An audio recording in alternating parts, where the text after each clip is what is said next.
We're back here on Hurrdat Sports Live. That's DBM Ravi Lulla, presented by Centrist Federal Credit Union. We are joined now by our friend Tim Verghese from inside Nebraska, who got himself a little hot water yesterday. What's up, Tim?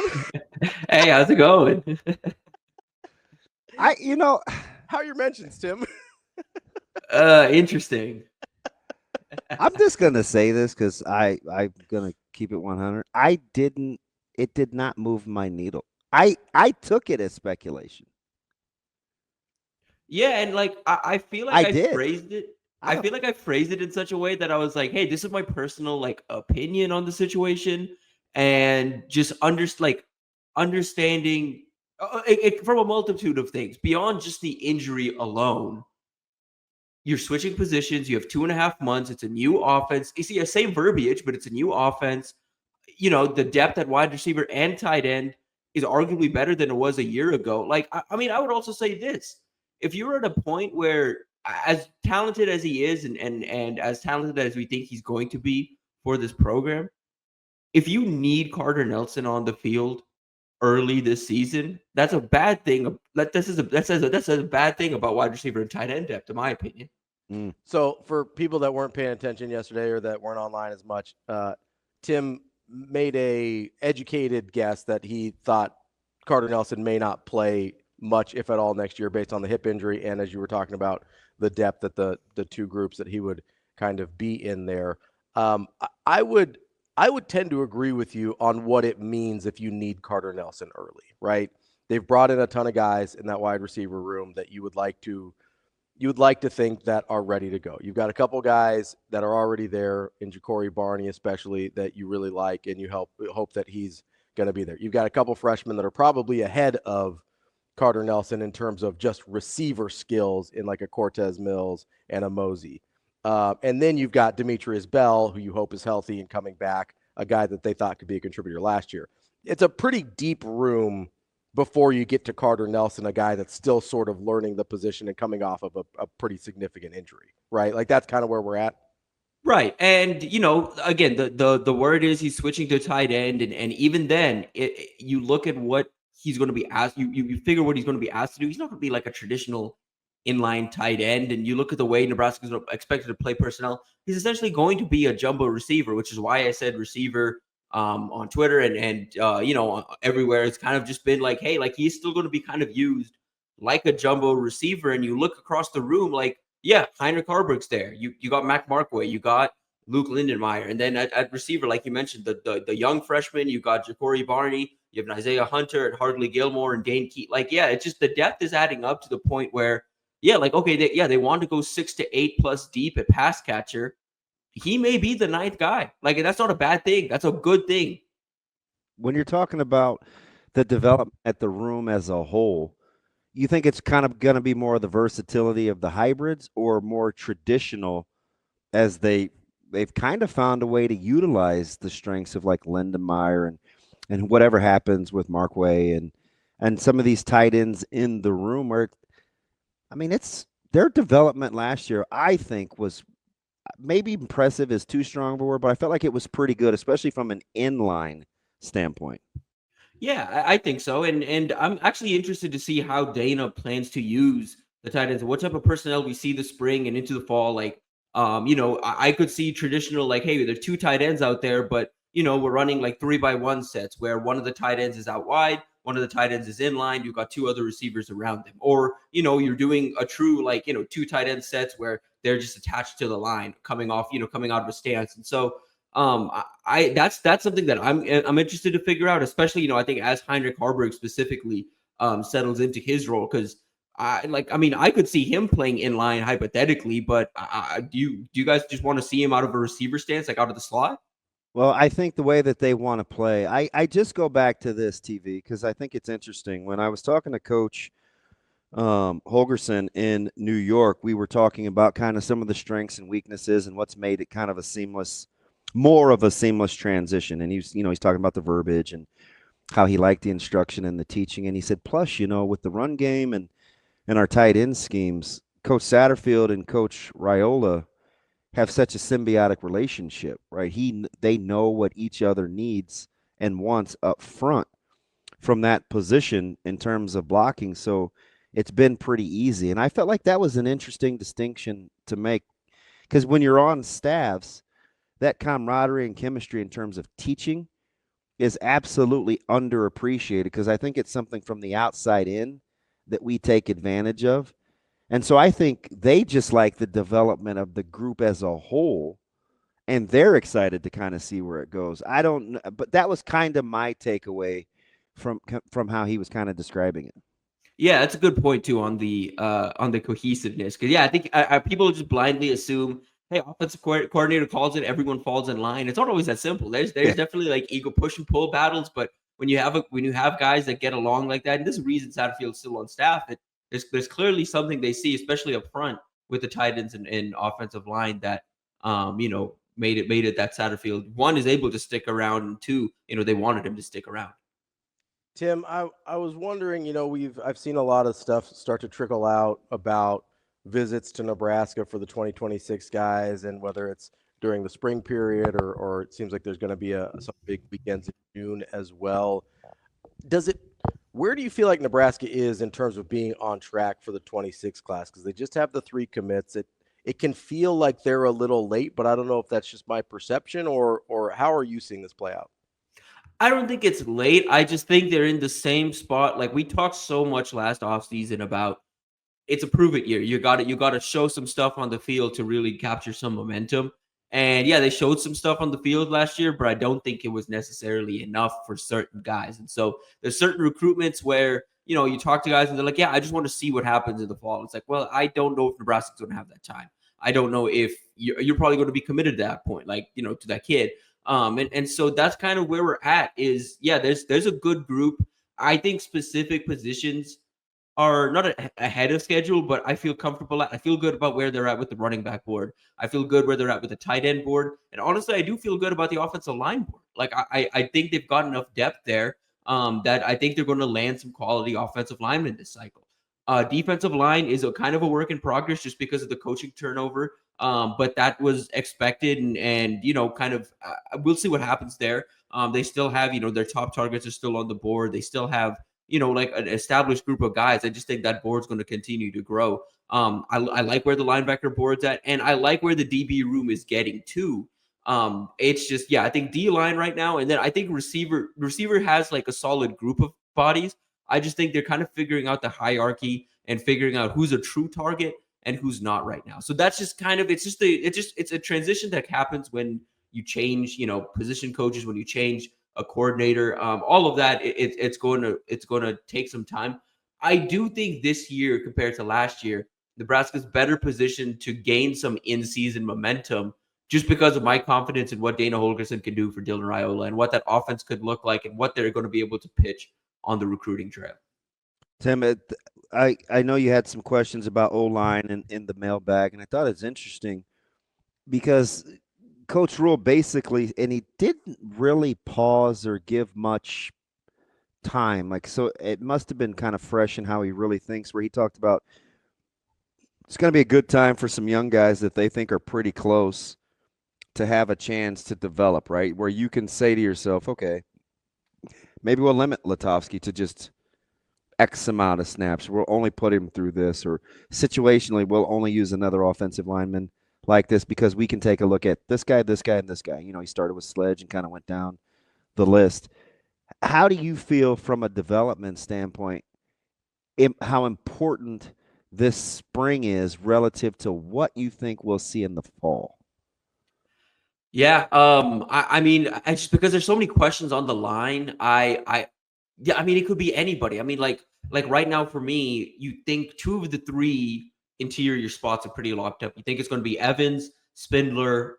Spindler, assuming is going to slide in where he's always slid in, and Evans either playing the other guard spot or sliding in at center. So the other guard spot is like, is it going to be Henry Lutovsky again, or does a young guy like a Preston Tuamu or Gibson Pyle, or even like a really young guy like a Houston Keanu Torres, do they make a rise this offseason? Because I think, and even a tackle right now, like, because that was an interesting discussion on the board yesterday, because I'd listed Gunnar Gatula as the backup left tackle. And that's just purely speculation, just on the, okay, what if they move Elijah Pritchard to the other side of the line? All of that. Like, that was just, again, an educated guess on, taking a shot, this early out. Like, how do you compare for this program long term for like a Donovan Raiola? How do you compare the hypothetical higher ceiling for a guy like Gunnar Gatula with another year of development versus what you already have in the experience you get from a Turner Corcoran or a Teddy Prohaska if they are healthy? Like, how do you balance that in your head? Because, yeah, like hypothetically, you look at the line up front, Justin Evans, Rocco Spindler, those guys are good and will give you solid, like they'll give you solid pocket next year. But you have hypothetically a higher ceiling with a guy like a Gibson Pyle or a Preston Tuamu or a Houston Keanu Torres or even like a Grant Bricks, where I just think that's an interesting balance. Do you weigh the immediate results and like okay, we can be fine here, or we could really start to build a line that's elite in 2026 and beyond? That's an interesting question, Tim, because the way they've talked about what they expect this year, it almost makes me believe they're going to go for the thing they know is going to perform. But this is, still believe this is developmental and teaching program. Yeah, that's on the heels of when he talked about as a freshman, you're this, then as a redshirt, you're this, then as a sophomore, you're this. Like he still reminded us of that in regards to. I thought those, I agree. I thought those comments, yes, that was notable. Of like, hey, like I thought that was more even telling us, but also like kind of reminding the players, like, hey, it's year 3, it's year 3, like you got to shoot for year 3. So I can't remember now that I'm on it, because I do think that was pretty interesting. Was that before or after he went through the laundry list? Or was it after? I think it was after, because he went through you mean the injuries? Yeah. Yeah, or the non-participants? Yeah, because he went through that right off the top. Okay. All right. Yeah, so I think that's how it just confirms that is how they want to build it, especially in this league. Right? Right. I mean, which I think is the right decision. That's the barometer for everybody, us, internally, the players. Right. Not to panic. And I do wonder to a certain extent, you mentioned and Prohaska. I do wonder to a certain extent with their injury history, if that's just a situation where they don't want to have to count on those guys and they are more supplemental pieces at this point in their careers. Does that kind of make sense? Yeah, like I was thinking about this yesterday because, again, like kind of putting the head of the puzzle at O-line, like if, again, whatever happens with Pritchett, right now you look at the rest of the room, there's very limited experience at right tackle. But if you move someone to right tackle, you just keep Pritchett at right tackle, you put Gunner at left tackle, there's only one guy with swing ability that's got experience. And that's Turner Corcoran. Mm-hmm. Is that the guy we're looking at as like the sixth lineman off the bench? Like, and Teddy, comes in relief at tackle as well. But is the sixth guy off the bench someone like Turner that can swing in at both tackle spots and potentially either guard spot as well?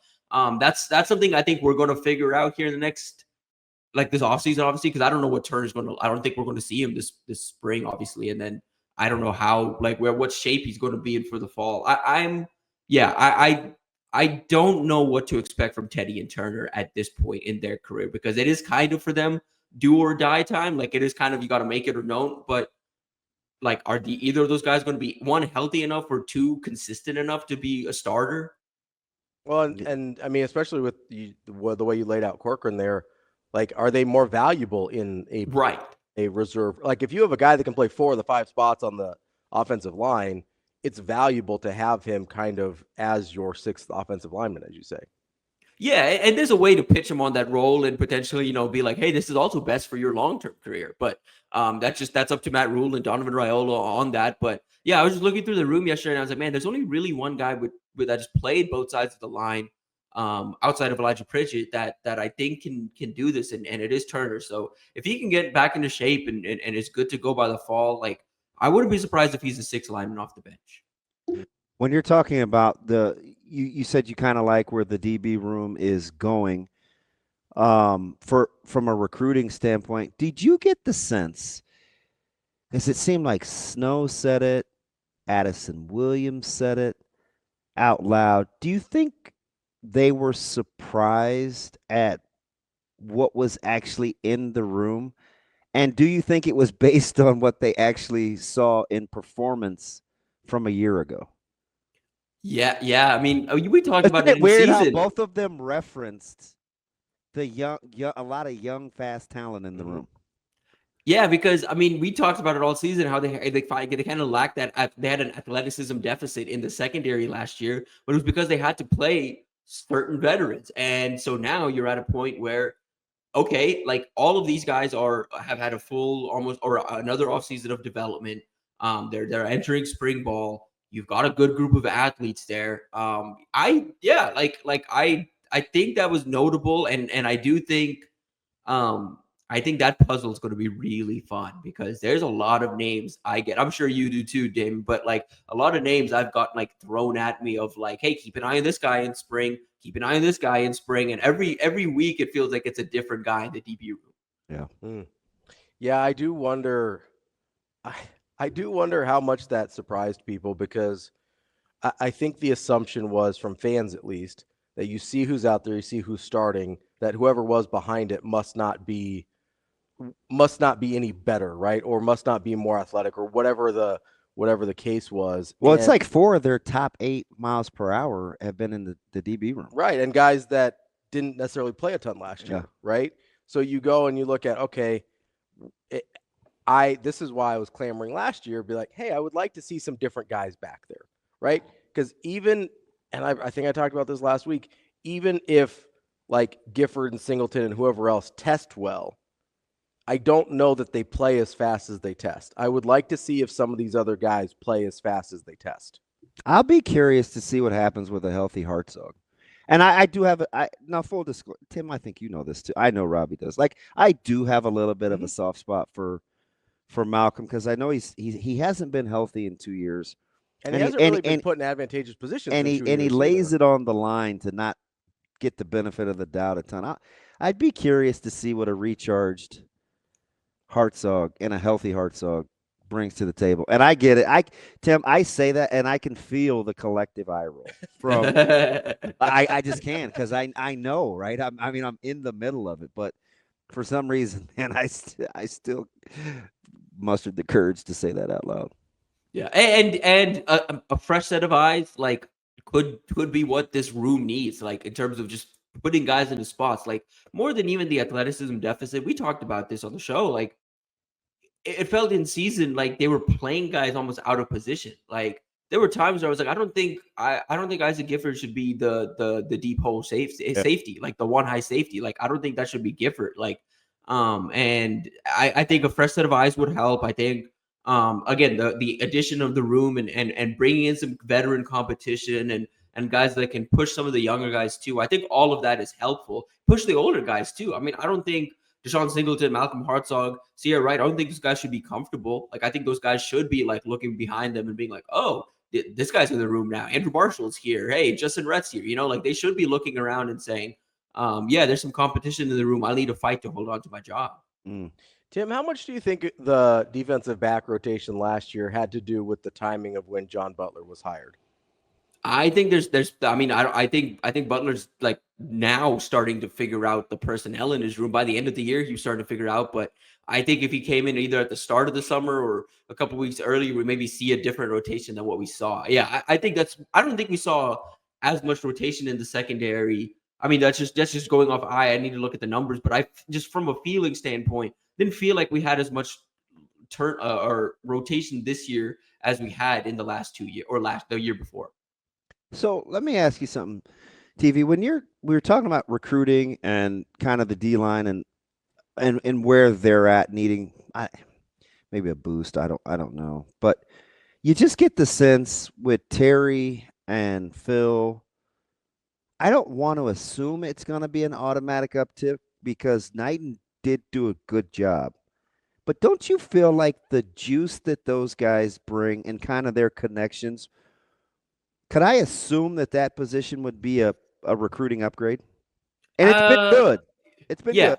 Yeah, I mean you could talk me off, but I think it can be. I think it's up to how they close because they're in on some talented guys. And I do like what Phil Simpson specifically has done going down into Florida and finding some of these diamonds in the rough. Like one to keep an eye on, this kid out of Miami Southridge, Cameron Wilson, who had over 100 tackles, 17 TFLs or 33 TFLs, and then 17 and a half sacks as a junior. That's a guy that's like 6'5", wiry, 200 pounds, out of Southridge, that you put on, 20, 30 pounds on him, get him in, and you look at the frame, that's a guy that can add mass to that frame. But that's a guy that's a perfect like jack, or even like a guy that can go into defensive end. Those type of diamond in the rough types are the ones, you want Nebraska to be hitting on. You want Nebraska to go and find. And so a guy like that is someone that, maybe the previous staffs, they weren't finding that. I think more than that, I think the emphasis on bringing these two guys in and saying, okay, we're going to have our jacks rush the passer consistently. We're looking for guys off the edge that can rush the pass. Like, they have a vision now of what that jack position is supposed to be. And I think that's going to help more than even just the position coaches, is being able to pitch guys on, hey, you can rush the edge off from a 2-point stand consistently. We're not just going to, because when Willis McGahee came in, it was initially like, oh, we're going to figure it out at linebacker somewhere. Now it's like, okay, you're a pass rusher. You're a stand-up pass rusher. So I think figuring out what the jack position means and having a dedicated outside linebackers coach in Philip Simpson is going to help recruiting overall. But I think it's going to be a learning process. Like, I think you shoot for 27 in terms of the big fish outside of Titan Davis. But 2026, it's about finding what you can find based on how late both of these guys are relative to the cycle. Tim, what do you think the ceiling of the defensive line room as we sit here before spring ball even starts? Talking about just 26 alone? Yeah. I mean, that's a tough one, because I think the ceiling is, you listen to Deshaun McCullough talk about where Williams and Renari is right now. I mean, if Williams hits, if Deshaun hits, like me and Steve talked about this on the phone yesterday. What if Deshaun McCullough comes in and is like a 7.5, 8 sack guy, and Williams and Renari is maybe not a starter at the start of the year, but gets comfortable, keeps going, and he starts to come into his own by like October, and he's kind of pretty consistent off the edge. Then you got Riley Van Poppel, Keona Davis off the edge. I think the ceiling for the room is potentially as high as it was last year. I think the floor is much lower than it was last year, just because, hey, it's all about boom or bust with some of these guys. Well, last year you had the depth where, okay, Jamari isn't producing, get Princely in there, or Prince Will in there. Like Kai Wallen isn't producing, get James in there. They had the depth last year that they don't this year. But I think the top end of the room is as good as it can be, as good as the top end of the room was last year. Interesting. That's our guy, Tim Verghese, inside Nebraska. Tim, appreciate the time as always. Try not to make any crazy proclamations over the weekend and get you in trouble, all right? Yeah, I'm sticking to recruiting. I'll leave the football news breaking to the football news breakers. My dude, appreciate it, TV. Appreciate y'all.